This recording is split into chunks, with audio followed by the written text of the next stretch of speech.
दोस्तों की हाल चाल थोड़े सारे था एक बार फिर तो स्वागत है मेरी एक नई वीडियोज। सो गाइस, जैसा कि इस वीडियो पे थंबनेल पे आप देख के आए थे, इस वीडियो में हम क्या बात करेंगे एमआईटी यूनिवर्सिटी के बारे में। एमआईटी यूनिवर्सिटी के बारे में बहुत ही डिटेल्ड ये रिव्यू रहेगा। अगर आप इस वीडियो को बिल्कुल एंड तक देखेगा, आपको एमआईटी यूनिवर्सिटी के बारे में जो कुछ भी पता होना चाहिए बहुत अच्छा और बहुत डिटेल में पता लग जाएगा। तो सबसे पहले तो अगर चैनल पर नए हो तो चैनल को करो सब्सक्राइब, ताकि आपके कोई भी कॉलेज का रिव्यू आपसे मिस ना हो। मैं डिफरेंट बड़े बड़े कॉलेजेस, प्राइवेट यूनिवर्सिटी, सारे प्राइवेट यूनिवर्सिटीज़ का डिटेल रिव्यू करता हूँ बहुत ज़्यादा अच्छे से। अगर आपको इस वीडियो के एंड तक तो आपको देख के पता ही लग जाएगा। तो चैनल को सबसे पहले करके रखो सब्सक्राइब। उसके बाद अगर आप चाहते हो कोई कॉलेज के रिव्यू के बारे में या कोई यूनिवर्सिटी के रिव्यू के बारे में जो मैंने अभी तक नहीं बनाया, वो सब आप कमेंट्स वगैरह में मुझे बता सकते हो, ताकि मैं उन कॉलेजेस के ऊपर भी बहुत ज़्यादा डिटेल में एक बहुत अच्छी रिव्यूज़ वीडियोज़ बना सकूँ। तो सबसे पहले हम डिस्कस कर लेंगे कि उसके लिए आपको चैनल को सब्सक्राइब करके रखना पड़ेगा, है ना। तो सब्सक्राइब कर लो, फटाफट कर लो। नीचे जो रेड बेल आइकन है उसको भी दबा लेना। और उसके बाद हम सबसे पहले इस वीडियो में डिस्कस कर लेते हैं कि हम इस वीडियो में क्या डिस्कस करेंगे। इस वीडियो में हम डिस्कस करेंगे कि एमआईटी यूनिवर्सिटी कब स्टैब्लिश हुई थी, एमआईटी यूनिवर्सिटी की कॉलेज लोकेशन क्या है,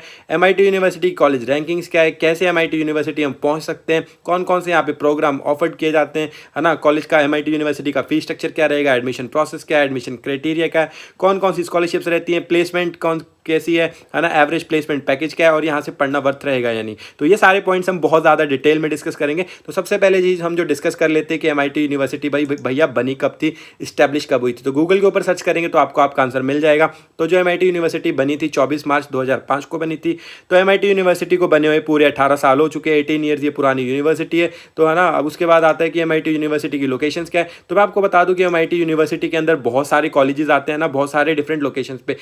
दूसरे प्राइवेट कॉलेजेस की एमआईटी दूसरे प्राइवेट कॉलेजेस की तरह नहीं है कि जिनका एक ही जगह पे कैंपस है। एमआईटी यूनिवर्सिटी के अंदर बहुत सारे कैंपस आते हैं। जो आप इनका मेन कैंपस कह सकते हैं वो एमआईटी यूनिवर्सिटी नोएडा, जैसा यहाँ पे आपको देखने को मिल रहा है। 2005 में यूनिवर्सिटी बनी थी और इसका जो एड्रेस है वो रहेगा ये G8VM+HIN63 MIT road sector 125 Noida. तो सेक्टर 125 नोएडा में ये यूनिवर्सिटी है। सबसे नियरेस्ट इसका जो मेट्रो स्टेशन रहेगा वो रहेगा बोटेनिकल गार्डन नोएडा में, है ना। वो भी आपको सारा कुछ डिटेल में बनाऊंगा। सबसे पहले जैसे हम यहाँ पे एमआईटी यूनिवर्सिटी पे आ गए, तो एमआईटी यूनिवर्सिटी के अंदर कौन कौन से कैंपस आते हैं आप अपनी स्क्रीन पे भी देख पा रहे हैं ना। तो सारा कुछ मैं आपको वेबसाइट के थ्रू बताऊंगा, ताकि आपको सब कुछ बहुत धीरे समझ में आ जाए। सबसे पहले जो इंडिया में एमआईटी यूनिवर्सिटी के कैंपस है वो कहाँ कहाँ पे हैं।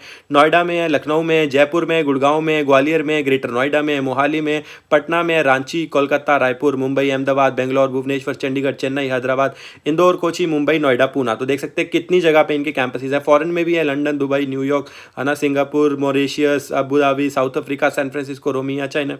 तो इनके जो कैंपस है वो बहुत जगह पे, आप इनमें से किसी भी कैंपस में कहीं पे भी पढ़ सकते हो। तो सबसे जो अच्छा और बड़ा मेन कैंपस है वो है नोएडा में, है ना। यहाँ पे जो नोएडा वाला कैंपस है वो सबसे बड़ा और मेन कैंपस माना जाता है। तो आप यहाँ पे क्लिक कर लेंगे तो आपके सामने नोएडा कैंपस की वेबसाइट वगैरह पूरी खुल जाएगी कैंपसेस में। तो ये तो बता दिए कैंपस का। अब सब जगह पहुँचने के लिए ना यार, मतलब डिफरेंट अप्रोच फॉलो की जाती है ना, कैसे कि आप एमआईटी वगैरह में पहुँच सकते हो। लेकिन मैं यहाँ पे आपको बता देता हूँ कि आप नोएडा वाले कैंपस में कैसे पहुँच सकते हो। जैसे आप अपनी स्क्रीन पर भी देख पा रहे हो, सबसे क्लोजेस्ट जो एयरपोर्ट रहेगा वो आपका दिल्ली का एयरपोर्ट रहेगा, इंटरनेशनल इंदिरा गांधी, है ना। जो इंदिरा गांधी इंटरनेशनल एयरपोर्ट है वो सबसे नियरेस्ट एयरपोर्ट है। उसके बाद वहां से आप टैक्सी वगैरह लेके पहुंच सकते हो सेक्टर 125, है ना। सेक्टर 125 एमआईटी यूनिवर्सिटी डायरेक्ट डालना पहुंच जाओगे। आपके 700 से 800 रुपये बाई कैब लग जाएंगे। अप्रोक्सीमेट 28 किलोमीटर का डिस्टेंस है। उसके बाद जो सबसे नियरेस्ट रेलवे स्टेशन है वो भी सारे दिल्ली के किसी भी रेलवे स्टेशन पर आप आ सकते हो और वहां से दोबारा से टैक्सी बुक करके जा सकते हो। 28 से 30 किलोमीटर का डिस्टेंस रहेगा सेक्टर 125 नोएडा का। उसके बाद अगर आप यहाँ पे दिल्ली पहुंच जाते हो, चाहे वो आप एयरपोर्ट से या रेलवे स्टेशन दोनों ही जगह से, क्योंकि वहां पे दिल्ली मेट्रो चलती है, तो आप मेट्रो लेके भी यहां पे पहुंच सकते हो। मेट्रो से कैसे जाओगे, कौन सी मेट्रो आपको लेनी पड़ेगी, आपको अपने नियरेस्ट मेट्रो स्टेशन पे जाना है। अगर आप किसी भी रेलवे स्टेशन पे उतरोगे आपको वहां पे भी मेट्रो स्टेशन मिल जाएगा और आपको एयरपोर्ट के पास भी, एयरपोर्ट से भी मेट्रो स्टेशन मिल जाएगा। वो आप मेट्रो की ऐप डाउनलोड कर सकते हैं, वहां पे सर्च कर सकते हैं कि आपको यहाँ जाना है। तो कौन सा वाला आपको मेट्रो स्टेशन सर्च करना है। नियरेस्ट मेट्रो स्टेशन रहेगा Noida botanical garden. Noida botanical garden सबसे नियरेस्ट मेट्रो स्टेशन है ये एमआईटी यूनिवर्सिटी के। तो आपको ये इस वाले मेट्रो स्टेशन तक किसी भी मेट्रो से पहुंच जाना है। तो लगभग 2 घंटे आपको लग जाएंगे, है ना। अगर आप दिल्ली से नोएडा बोटेनिकल गार्डन तक आ रहे हैं तो अप्रोक्सीमेट आप मान सकते हैं 40 मिनट्स की 2 मेट्रो आपको चेंज करनी पड़ेंगी। तो अप्रोक्सीमेट 1 आवर 40 मिनट्स आपको लग जाएंगे। उसके बाद आप ऑटो ले सकते हैं। आपको ऑटो वाला अप्रोक्सीमेट 50 से 100 रुपीज़ में, अगर आप पहली बार जाएंगे तो आपसे 100 रुपये वो मांग ही लेगा। अगर आप दूसरी तीसरी बार जा रहे हैं तो आप शेयरिंग ऑटो लेके जाएंगे तो आप मतलब 50 रुपीज़ में एमआईटी यूनिवर्सिटी सेक्टर 125 पे पहुंच जाएंगे बहुत ईजिली। आप कहीं से भी, चाहे आप बस टर्मिनल से, रेलवे स्टेशन से या एयरपोर्ट से कहीं से भी मेट्रो लेके बहुत ईजिली MIT यूनिवर्सिटी तक पहुँच सकते हैं नोएडा वाले में। तो लेकिन इसके कैंपस बहुत हैं, तो सब जगह का तो मैं नहीं बता पाऊंगा। इसके ऊपर मैं स्पेसिफिकली डिफरेंट वीडियो बनाता रहूँगा कि जैसे नोएडा वाला कैसे पहुँचना है, गुड़गांव वाला कैसे पहुँचना है, उसके ऊपर स्पेसिफिक वीडियो आती रहेगी। तो चैनल को करके रख लो सब्सक्राइब। उसके बाद अगली बात हम जो करते हैं वो हम करेंगे रैंकिंग्स की। तो यहाँ पे जैसे हम आ गए यहाँ पे नोएडा के यहाँ वाली वेबसाइट पे, तो यहाँ पे जैसे अबाउट लिखोगे तो यहाँ पे आएगा एग्रीडेशन। एग्रीडेशन के ऊपर क्लिक कर दे, यहाँ पे खुल जाएगा कि कौन कौन सी यूनिवर्सिटी को रैंकिंग्स वगैरह मिली है। तो यूनिवर्सिटी जैसे दे सकते हैं UGC अप्रूव्ड है, AIC अप्रूव्ड है, NAC A+ की है ना एक्रीडेशन है इनके पास। तो रैंकिंग्स वगैरह काफ़ी अच्छी है। वैसे रैंकिंग्स वगैरह मुझे तो काफ़ी मैटर नहीं करती, लेकिन बहुत बच्चों को करती है। तो देख सकते हैं कि रैंकिंग्स इनकी काफ़ी अच्छी है, रैंकिंग में कोई दिक्कत नहीं है। जो अगली बात हम बात कर लेते हैं हाउ टू रीच, वो भी मैंने आपको बता दिया कि कैसे पहुँचना है। अब बात आती है कौन कौन से यहाँ पे प्रोग्राम्स ऑफर किए जाते हैं। तो दोबारा से वेबसाइट पे आओगे तो प्रोग्राम के ऊपर क्लिक करोगे तो ये सारे आपके यहाँ पे प्रोग्राम्स की लिस्ट आ गई कि aeronautical science, aerospace, agriculture, animation, applied science, architecture, banking, finance, computer science and management है ना, डिफेंस, एजुकेशन, इंजीनियरिंग। तो मोस्टली जो बच्चे जाते हैं वो इंजीनियरिंग में जाते हैं, ताकि वो इंजीनियरिंग के ऊपर जैसे आप क्लिक करेंगे तो यहाँ पे खुल जाएगी। अगर हम यहाँ पे बात करें कि एग्रीकल्चर की भी बात कर सकते हैं, एग्रीकल्चर की बात करें तो आपके प्रोग्राम के आगे खुल जाएगी। ये सारे टाइटल्स है। जैसे इंजीनियरिंग के अंदर बहुत सारी इंजीनियरिंग आएंगी, जैसे इंजीनियरिंग वाला पेज भी खुल रहा है। तो इंजीनियरिंग के बाद में अंदर भी बहुत सारी इंजीनियरिंग आएंगी है ना, जैसे कि BTech computer science engineering, specialisation BTech computer science engineering, EC civil engineering, mechanical engineering, aerospace engineering. तो सारी इंजीनियरिंग की ब्रांचेज उसके अंदर आ जाएंगी। तो ये सारे प्रोग्राम्स वगैरह ऑफर किए जाते हैं। अगर आपको अपना प्रोग्राम वगैरह चेक करना है, वेबसाइट पे जाके आप सर्च कर सकते हो कि आपका जो प्रोग्राम है वो यहाँ पे ऑफर किया जाता है नहीं। तो अगली बात आती है फी स्ट्रक्चर की। अब जैसे मैंने आपको बताया था कि आपको वेबसाइट पे जाना है, प्रोग्राम्स के ऊपर क्लिक करके इंजीनियरिंग के ऊपर क्लिक करेंगे ना, तो इंजीनियरिंग के ऊपर क्लिक करते अभी ये वेबसाइट लोड हो रही है, वो बताता हूँ। तो यहाँ पे जो फी स्ट्रक्चर रहता है वो कुछ ऐसा रहता है। यहाँ पे जैसे मैं अभी बात कर रहा हूँ बीटेक कंप्यूटर साइंस इंजीनियरिंग की, आपको सिमिलरली मैं एग्रीकल्चर की भी दिखाऊंगा। तो यहाँ बीटेक की जो फीस रहेगी वो आपकी यहाँ पे नीचे आ जाती है। जैसे कैंपस कौन सा है, नोएडा कैंपस है। इंस्टीट्यूट कौन सा है, MIT school of engineering technology, Uttar Pradesh में है ये। उसके बाद सिलेक्शन प्रोसेस क्या होगा, आपका PI होगा सिर्फ। उसके बाद 4 साल का ये कोर्स रहेगा।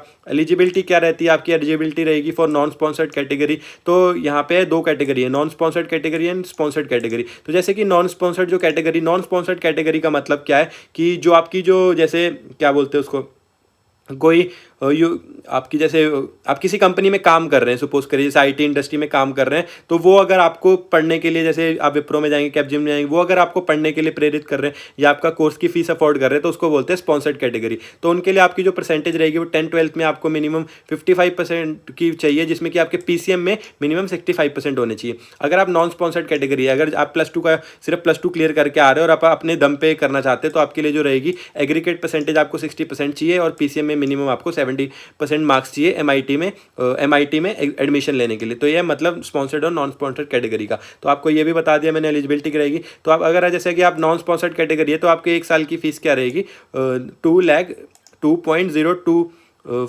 मतलब 2,65,100 रुपीज़ आपकी फ़ीस है। अगर आपकी स्पॉन्सर्ड हैं तो आप स्पॉन्सर्ड में अगर तो आपकी 3.1 लाख फीस रहेगी। ये आपके सब्जेक्ट्स यहाँ पे पूरे मेंशन्ड है कि फर्स्ट ईयर में आपको टोटल 4 साल का आपका कोर्स रहेगा, जिसमें फर्स्ट ईयर में 2 सेमेस्टर, सेकंड ईयर में 2 सेमेस्टर, ऐसे मतलब सेमेस्टर प्रोग्राम है, टोटल 8 सेमेस्टर रहेंगे। ये आपके सब्जेक्ट्स लिखे कि फर्स्ट सेमेस्टर में कौन से सब्जेक्ट पढ़ाए जाएंगे, सेमेस्टर 2 में कौन से सब्जेक्ट पढ़ाए जाएंगे, है ना, सेकंड ईयर में, third semester, fourth semester, third year में। तो मतलब पूरे सब्जेक्ट्स वगैरह लिख रखे हैं कि आपको कौन कौन से सब्जेक्ट पढ़ाए जाएंगे। जैसे यहाँ पे पूरा आपको खुल गया। ये वेबसाइट लोड नहीं हुई सही से, तो एक बार इसको दोबारा लोड कर लेता हूँ, तब तक आपको अगला पॉइंट बता देता हूँ। तो यहाँ पे प्रोग्राम्स ऑफर्ड हो गया, फी स्ट्रक्चर बता दिया। फी स्ट्रक्चर कैसे देखना है आपको दोबारा बताता हूँ। उसके बाद एडमिशन प्रोसेस क्या है, एडमिशन यार ऑलरेडी चल रही है। एडमिशन प्रोसेस के लिए भी आपको बता देते हैं कि यहाँ पे एडमिशन ऑलरेडी चल रही है ना, एग्रीगेशन में सारा यहाँ पे मैंने आपको दिखा दिया था। उसके बाद तो आप जैसे मेन वेबसाइट पे जाएंगे, मेन वेबसाइट में नीचे जाते हैं, यहाँ पे एडमिशन्स के ऊपर अगर आप क्लिक करेंगे तो यहाँ पे आ जाएगा हाउ टू अप्लाई। तो सिंपल सा प्रोसेस है यार, आपको वही अपना कि सिंपल सारा ऑनलाइन फॉर्म वगैरह फिल करना है। जैसे अगर आप यहाँ पे भी क्लिक करेंगे तो आपको ऑनलाइन वगैरह अपने फॉर्म वगैरह फिल करना होगा। सारा यहाँ पे अपनी डिटेल्स वगैरह डालेंगे, फिर आपको जाएगा, आपको सारे डॉक्यूमेंट वगैरह सबमिट करने हैं। जैसे यहाँ पे सिंपल सा 3 सब्जेक्ट का वो है, fill and submit application form online. यहाँ पे जैसे अप्लाई ऑनलाइन पे क्लिक करेंगे तो आपके सामने फॉर्म खुल जाएगा। फॉर्म में अपनी सारी डिटेल वगैरह डालना, उसमें अपनी 10th क्लास की मार्कशीट वगैरह डालना है। जब +2 का रिजल्ट आएगा तो +2 का डाल देना। उसके बाद ऑनलाइन आपको फीस वगैरह पे करनी है। तो जैसे जो आपकी एप्लीकेशन फ़ीस रहेगी, एप्लीकेशन फ़ीस नोएडा वाले इसके लिए, जैसे नोएडा, ग्रेटर नोएडा, कोलकाता, रांची, पटना, मोहाली, इन वाले कैंपसेस के लिए जो एप्लीकेशन की फ़ीस है वो 1500 रुपये, लेकिन बाकी जो लखनऊ, जयपुर, गुड़गांव, ग्वालियर, मुंबई, रायपुर, इन वाले जो कॉलेजेस के एप्लीकेशन फॉर्म है वो 0 रुपये है। लेकिन इन वाले देख सकते हैं ना, ये वाले कैंपस की फ़ीस है जो अगर आप एप्लीकेशन फॉर्म भरेंगे तो 1500 रुपये, इनकी फ़ीस कोई भी फ़ीस नहीं है। तो ये आपकी ऐसे रहेगा, सिंपल सा आपका ऑनलाइन प्रोसेस है। यहाँ पे आपका ऐसे फॉर्म खुल गया, यहाँ पे आपका अपना नाम, नंबर, ईमेल, रेफरल कोड, अगर कोई आपको रेफर कर रहा है तो रेफरल कोड डालना है, अपनी nation and save and next करना है। फिर उसके बाद आपको यहाँ पे ऐसे प्रोग्राम एंड कैंपस, कौन से कैंपस में जाना है, करना पेमेंट, अपनी पेमेंट डिटेल, तो ये पूरा आपका बन जाएगा। यहाँ पे पूरा करके आपको अपने सारे डॉक्यूमेंट्स वगैरह सब सबमिट कर देना, तो आपका अकाउंट वगैरह बन के आपको सारी इन्फॉर्मेशन मिल जाएगी। तो सिंपल सा एडमिशन प्रोसेस है। उसके बाद आता है आपका एडमिशन क्राइटेरिया। एडमिशन क्राइटेरिया भी मैंने आपको ऑलरेडी बता दिया था ना, जब यहाँ पे मैं आपको दिखा रहा था कि जैसे ये प्रोग्राम्स आपके खुल गए ना, जैसे बीएससी एग्रीकल्चर, मैंने प्रोग्राम पे क्लिक किया था ना, बीएससी एग्रीकल्चर में सिर्फ एक ही प्रोग्राम है, तो इसके ऊपर हम क्लिक कर लेंगे।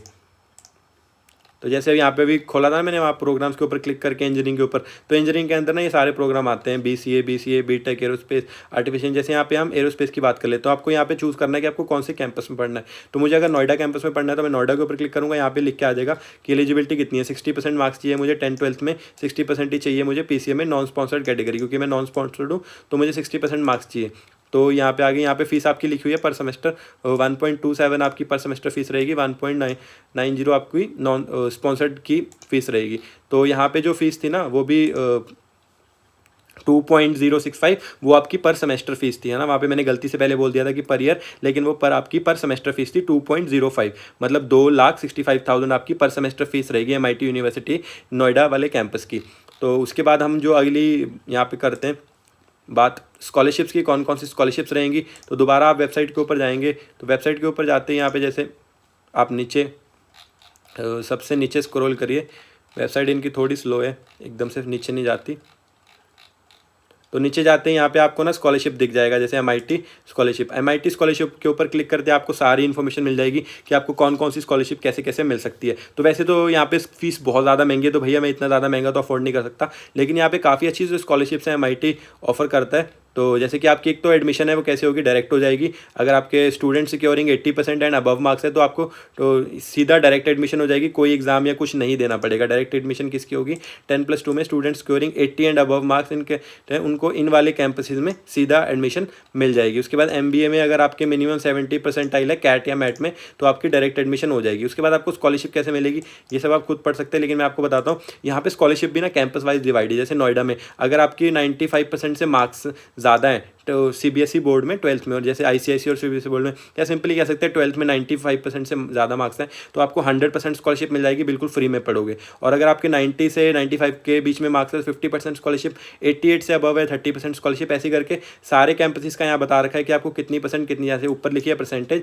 जैसे अगर आपको जयपुर वाले कैंपस में पढ़ना है और अगर आपके मार्क्स 93% से ज़्यादा है, 93% से ज़्यादा मार्क्स है, तो जयपुर वाले कैंपस में आपको 100% स्कॉलरशिप मिल जाएगी। तो आप अपने अकॉर्डिंग, अगर जैसे आप किसी भी लोकेशन के लिए फ्लेक्सिबल है तो आप देख सकते हैं कि मेरे मार्क्स कितने और मुझे कहाँ पे मैक्सिमम स्कॉलरशिप मिल रही है, आप उसके अकॉर्डिंग भी अपना कैंपस चूज करके पढ़ सकते हैं।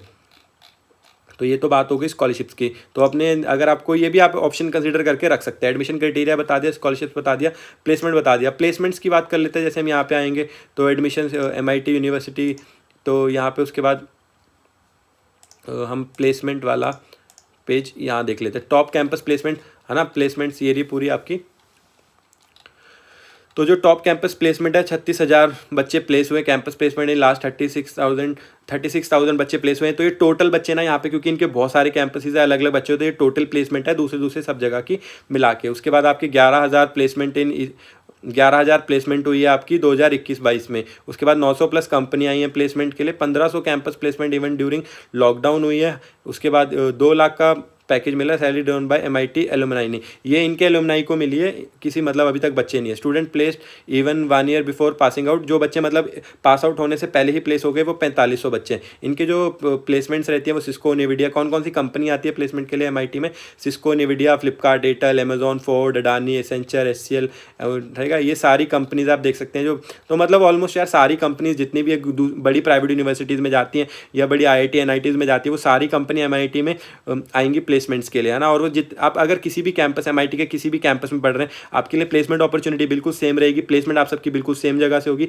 बिल्कुल सेम ही आपको अपॉर्चुनिटी और सब कुछ मिलेगा, है ना। तो किसी चीज़ में कोई दिक्कत नहीं। उसके बाद जैसे हम यहाँ पे हम टॉप प्लेसमेंट के ऊपर क्लिक करेंगे तो यहाँ पे हम प्लेसमेंट डेटा में चले जाएंगे, कॉर्पोरेट पार्टनर्स में चले जाएंगे, प्लेसमेंट स्टैटिस्टिक्स में चले जाएंगे स्टूडेंट, है ना। उसके बाद यहाँ पे हम प्लेसमेंट भी देख लेते हैं और प्लेसमेंट गाइडलाइंस भी देख लेते हैं।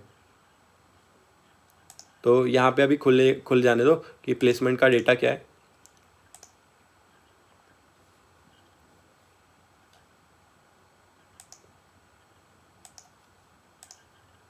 तो जो एवरेज पैकेज है वो यहाँ का भी अप्रॉक्सीमेट 4 to 5 लाख रुपीज़ का एवरेज पैकेज रहेगा आपका, क्योंकि यहाँ पे भी स्टूडेंट इनटेक बहुत ज़्यादा है, बहुत सारे कैंपसेस हैं। तो सारे कैंपसेस का मिला के ऐसा नहीं है कि सबको हाईएस्ट पैकेज मिलेगा। कंपनी बहुत आ रही है अच्छे अच्छे पैकेज वाली, लेकिन ऐसा बिल्कुल ज़रूरी नहीं कि आपने MIT में एडमिशन ले लिया तो आपको यहाँ पे अच्छा पैकेज मिल ही जाएगा। तो एवरेज पैकेज लगभग 4 to 5 लाख के बीच में ही रहेगा, क्योंकि स्टूडेंट इनटेक थोड़ा ज़्यादा रहेगा, उसमें आप थोड़ा कॉम्पिटिशन बढ़ेगा, क्योंकि जितने भी सारे कैंपसेस सबकी प्लेसमेंट वगैरह तो एक जगह से ही हो रही है ना। तो एवरेज पैकेज के, लेकिन अगर आप जैसे देखें ना पैसे के अकॉर्डिंग बहुत ज़्यादा महंगा है ये सारा। प्लेसमेंट डेटा लोड होने में भी थोड़ा टाइम लग रहा है, जब तक लोड होता है आपको ये सारी बातें बता देता हूँ।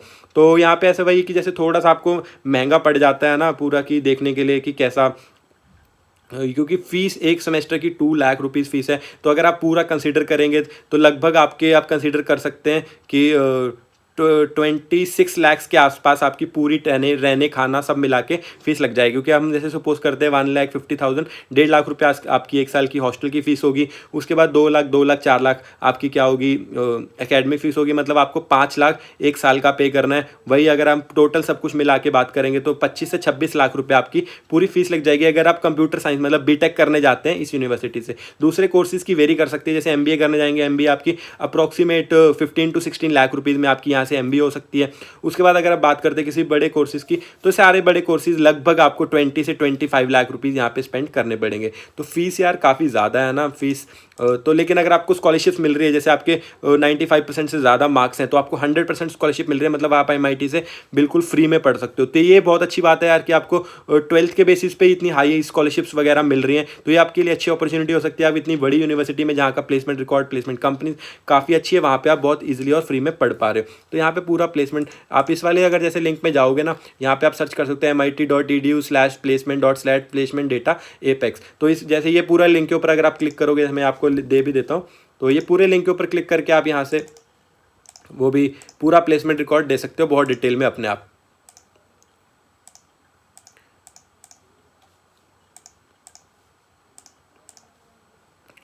तो इनके ऑलमोस्ट यार मतलब काफ़ी बच्चे प्लेस हुए हैं, ऐसा कुछ नहीं है। तो उसके बाद अगर जैसे अभी लास्ट पॉइंट के बारे में हम बात कर लेते हैं कि यहाँ से करना वर्थ रहेगा या नहीं, है ना, वर्थ रहेगा या नहीं MIT से पढ़ने के लिए। तो मेरे अकॉर्डिंग यार अगर यहाँ की आपकी फ़ीस अगर आप अफोर्ड कर पा रहे हैं, आपको अच्छी खासी स्कॉलरशिप मिल रही है, तो MIT आपके लिए एक बहुत अच्छी अपॉर्चुनिटी हो सकती है। क्योंकि इनका अगर आप देखेंगे तो काफ़ी पहले स्टैब्लिश हुआ है ना, 18 साल हो चुके हैं स्टैब्लिश हुए।